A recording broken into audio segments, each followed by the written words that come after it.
Carlos, ¿cómo me le va? Bienvenido. Buenos días, Yuri. Buenos días a toda la ciudadanía de ese hermoso y bello cantón como es Pedernal, el norte de nuestra querida provincia, Manaví, el Ecuador, el mundo entero que nos sigue a través de Radio Imperio y sus plataformas digitales, también como a Radio Hermana del Carmen, Radio Bolívar en el cantón del mismo, su cabecera cantonal, perdón, Calceta, como nuestra fraterna. Contigo siempre radio que logramos amplificar al Ecuador y al mundo entero en este enlace semanal. Efectivamente, como usted lo señala, en la Asamblea Nacional ya se inició el proceso del juicio político que está contemplado en la Constitución y en la Ley Orgánica de la Función Legislativa. Como usted lo señala, ha habido muchas voces que dicen que lo que menos puede suceder es que el mismo Mario Godoy presente su renuncia. Otros dicen que están claros que hay que llevarlo a juicio político por la serie de graves, de faltas graves que se cumplió durante el ejercicio de sus funciones. Pero vemos que está un poco cambiando la tónica porque yo no recuerdo en espacios legislativos cuando se lleva a cabo un juicio político que la persona sujeta a dicho acto delegue que haga su intervención en la parte jurídica otra persona. Es decir, cuando él debe sustentar su alegato porque es contra la persona. Y más aún cuando se trata de su especialidad de abogado, delega que la defensa se la haga su abogado en ese contexto. Yo creo que se están cambiando los papeles. Vemos varias voces ya claramente señalando que el mejor abogado o el mejor defensor que tiene el presidente el presidente de la Judicatura es el mismo presidente de la Comisión de Fiscalización. No lo dicen por si acaso la oposición, lo dicen sectores que hacen el convivir nacional que tienen su origen especialmente en el área de la función judicial. Entonces yo creo que este es el momento de darse un baño de verdad al país, de analizar y de comenzar a demostrar realmente si se quiere o no combatir la corrupción. Yo lo he mantenido hace algunas semanas atrás, que debería haber ya presentado la renuncia y lo hemos dicho con claridad. Hay varios miembros del Consejo de la Judicatura que fueron de alguna manera referentes, como lo contempla la constitución de diferentes organismos, como la función ejecutiva, como la función judicial, y otros sectores que están representados en el Consejo de la Judicatura. Carlos, es un tema también que hay que darle y esperar, ¿no? Cómo termina, como lo acaba de decir usted, también hay que darle seguimiento a esto. En el mismo proceso o en la misma actividad que se tiene en la Asamblea Nacional, un tema que también requerimos de su análisis, estas dos leyes económicas urgentes que ha enviado nuevamente el señor presidente de la República. Una de ellas es esto para poder sostener y promover actividad en cuanto a la minería. Otra que se está solicitando una reforma al COTAT para que los municipios o los gobiernos seccionales inviertan el 70% del presupuesto en obras.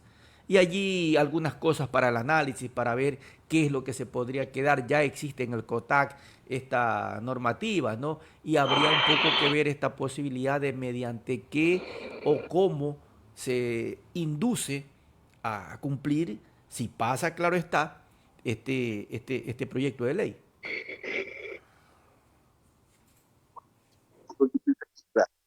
Dice de los recursos que el Estado le entrega a los gobiernos autónomos descentralizados.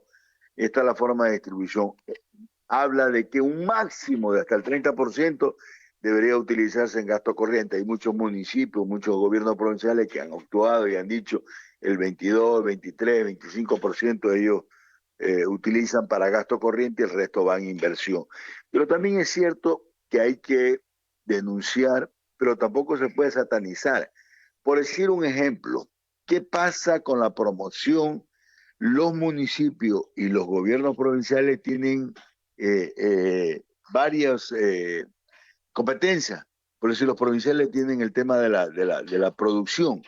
¿Cómo usted promociona a un a un cantón que tiene una riqueza natural, por decir un ejemplo, Manabí, que tiene en su gran mayoría, que son los cantones que tienen y que es uno de su generación de plaza, empleo de trabajo, es el turismo.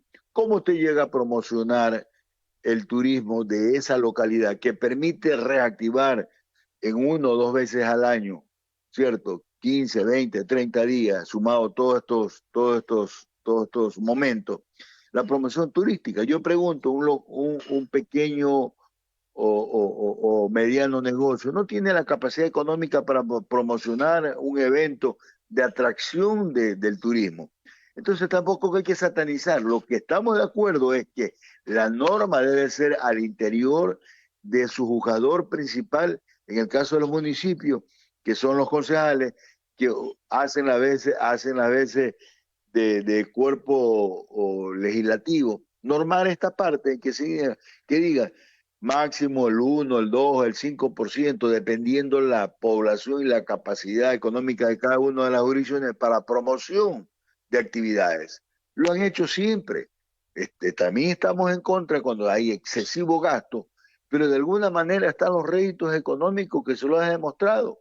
Cuando se promociona la ciudad o el cantón, permite que el ciudadano fuera de la localidad diga, mira, vámonos para allá, que allá adicionalmente que vamos a descansar, a aprovechar la riqueza de la playa y en el caso de la sierra todo y en el oriente toda la riqueza.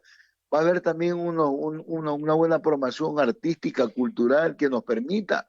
Mire, es tan tradicional desde hace más de 60 años los famosos la Feria de las Flores y de la Fruta de Ambato, que ha conllevado siempre un llamado. Entonces ya no va a poder difundir ninguna actividad cultural el municipio de Ambato porque está prohibido con esta ley. Reitero, hay que normar, no se puede también haber exceso, pero tampoco se le puede de esa manera. Además eso ya está en la Constitución, ya está en la ley del COTAT, que hasta un máximo del 30% se utiliza para gasto corriente, el resto es para gasto de inversión. Entonces, mire, ahí dice que sí, dígame. Algo que me parece también oportuno llegar a su análisis y por esto de que los municipios tienen que mejorar la calidad de la inversión, ¿no es cierto?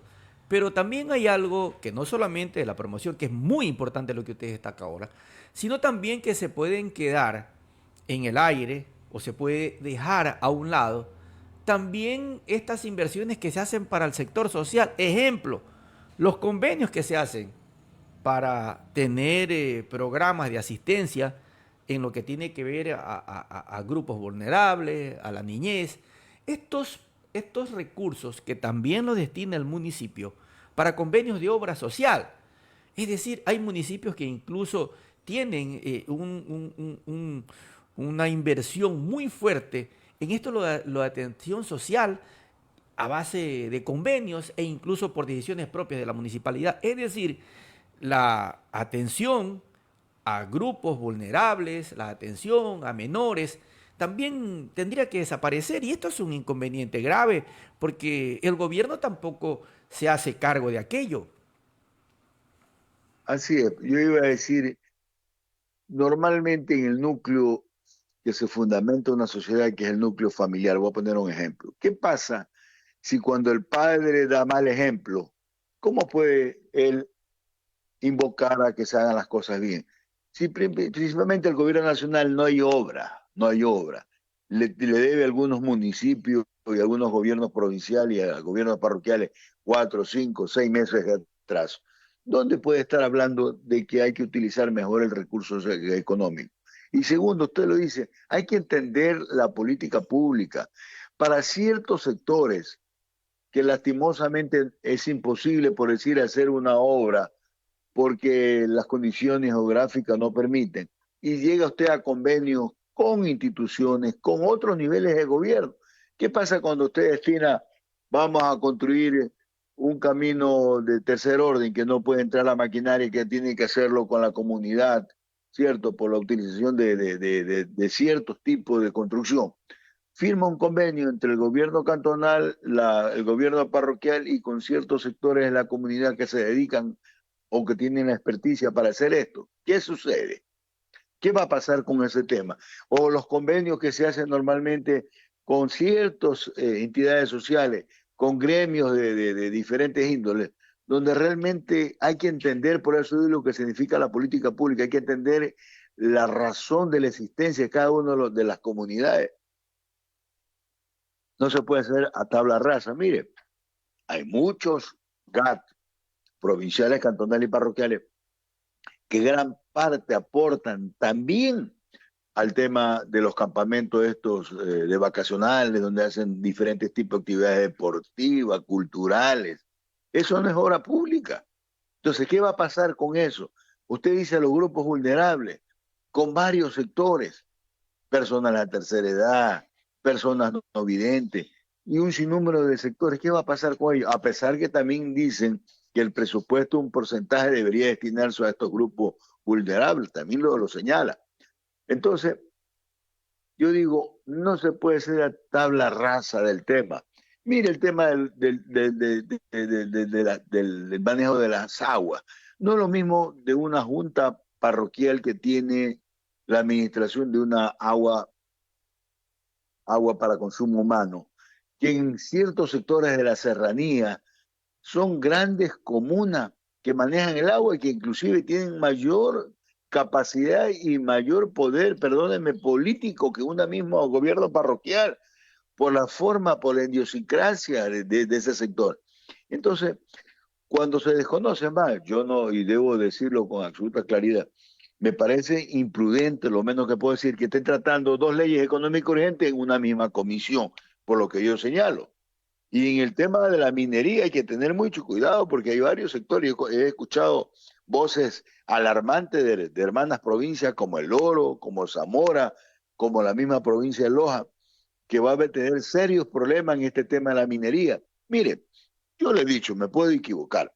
Este tema que ya viene de hace algunos meses y años, hablando de la minería ilegal, que el combate delincuencial, recuerde que lo hemos dicho, esas mismas áreas, con toda seguridad van a ser concesionadas a la gran minería. Eso es todo, eso es todo. Toda esta narrativa que han venido diciendo que el combate a la minería ilegal es para entregarle a grandes empresas, que está bien, pero tampoco se puede satanizar al sector de la minería artesanal, que es legal, que está contemplado en la ley, pero no puede ser de esa manera. Hay que respetar también los criterios, hay que respetar también las condiciones y la realidad. Volvemos al inicio, el conocer políticas públicas, no es tabla rasa, hay que tener de alguna manera criterio, hay que tener sentido común, hay que tener conocimiento real de las circunstancias de este hermoso país que tenemos con tanta riqueza étnica y con tanta riqueza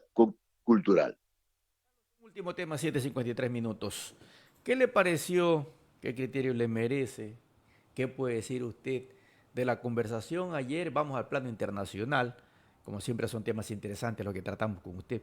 Vamos al plano internacional. Esta conversación ayer entre el presidente Petro y el presidente Trump, que terminó también con un pedido del presidente Petro de que Trump llame al presidente Noboa para apadrinar esto de dejar sin efecto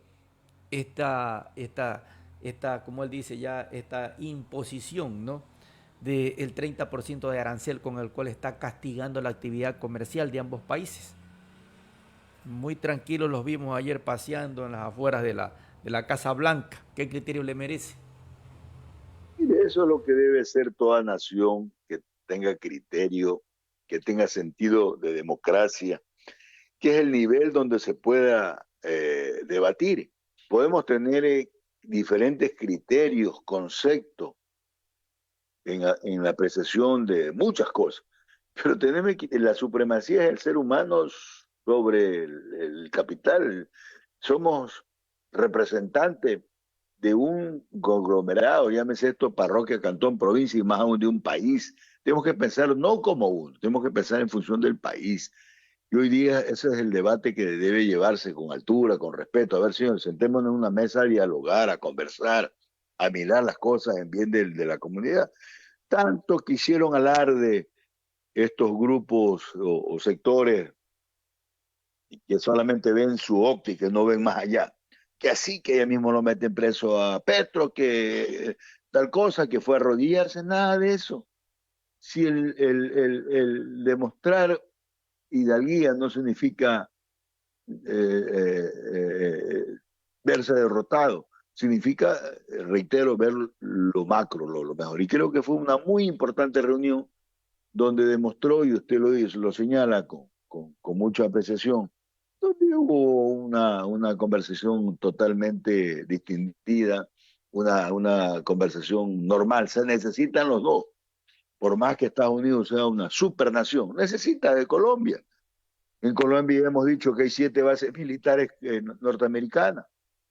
Necesita tener un aliado fundamental en esa parte del continente. Entonces, creo yo que se llevaron a acuerdo y finalmente el mismo presidente, hay una versión que es el mismo presidente Petro, otro que el mismo Trump dijo yo voy a intermediar por las relaciones que hay, ¿no?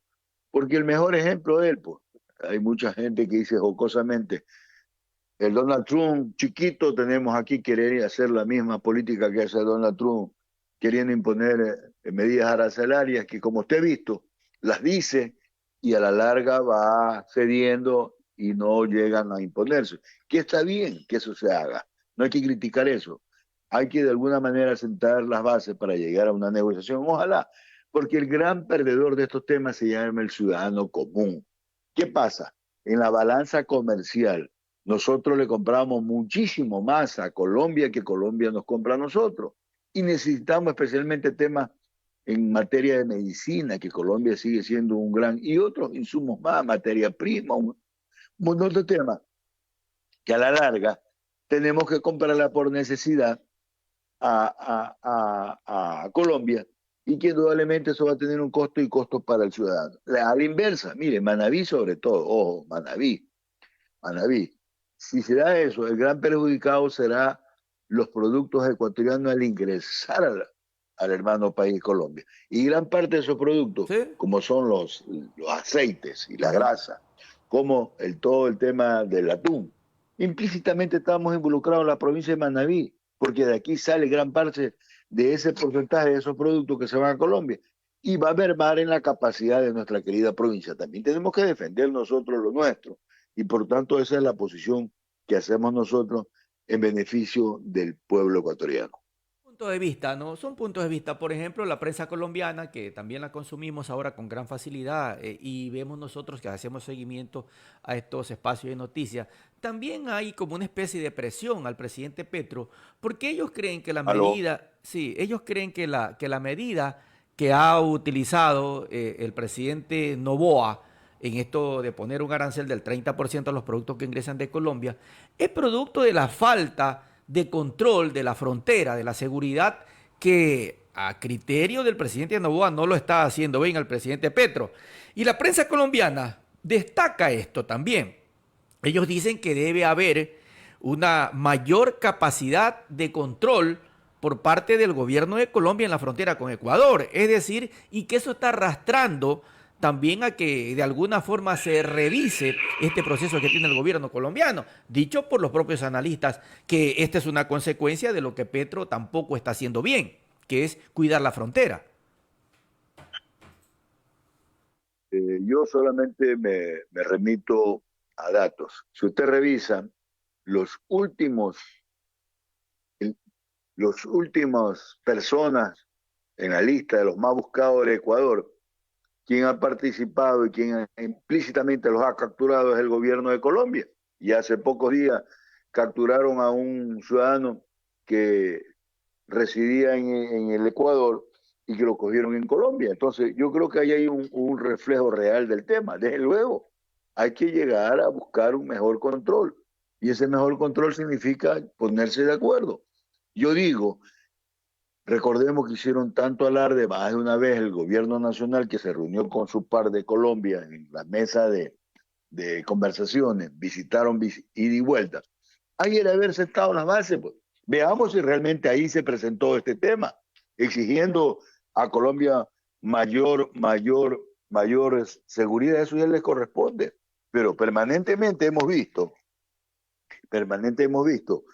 que tanto los militares ecuatorianos como las policías ecuatorianas han agradecido el apoyo que han tenido de Colombia. Entonces yo creo que si eso amerita, que hay que revisar, que hay que hablar, que hay que conversar, bienvenido sea en bien del país para realmente tener un problema menos para el país y dar mayor tranquilidad a los sectores productivos. Hemos visto reclamos frontales del sector comercial de la capital de la República, de las hermanos de la provincia del Carchi, de Imbabura, que son los más golpeados y los más perjudicados en este tema. Por el bien del país, ojalá se lleguen a acuerdos. Qué bueno. Gracias, Carlos, por tan importante hoy análisis y comentarios acerca de estos temas muy interesantes que ya ocupan mucho espacio dentro del proceso noticioso aquí en el país. Tenga usted un buen día, Muchas, Carlos. muchas gracias a usted en esta primera enlace del segundo mes del año 2026, este mes de febrero, mes de la amistad, el mes del amor, el mes de tantas cosas, de carnavales, que también nos preparamos los manavitas para recibir a los hermanos ecuatorianos y de todas partes del mundo. También saludar al doctor Jonathan Zambrano, que no lo hemos visto, desearle también la presencia. Y como siempre, un saludo al abogado Santania, toda la familia, a toda la comunidad. Gracias y elevando nuestras oraciones y plegarias, que Dios siga iluminando y bendiciendo a los hogares y familias manavitas ecuatorianos. Muchas gracias.